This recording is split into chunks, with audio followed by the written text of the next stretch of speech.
ending this war, if they can do that, I think it could open up all kinds of possibilities. We are at such an incredible hinge of history now, Anderson. I mean, this is amazing what we're living through. It's terrifying and terrible for the Ukrainian people paying this price.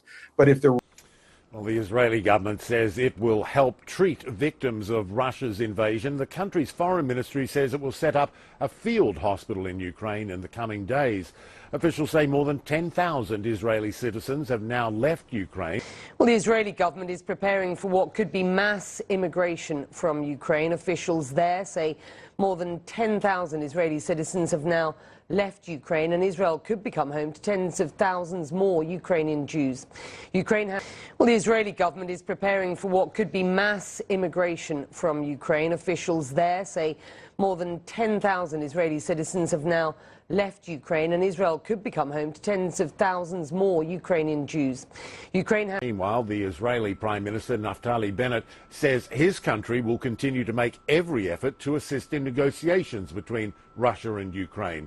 He's fresh off his trip, of course, from Moscow, where he met with the Russian president. He's also... The Israeli Prime Minister Naftali Bennett has flown back home after trying to play mediator in the Russian war on Ukraine.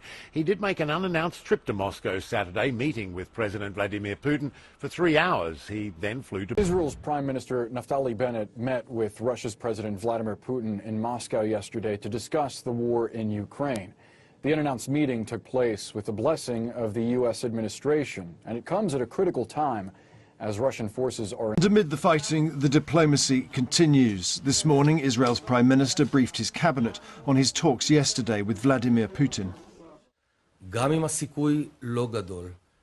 Even if the chance is not great, and as soon as there's even a small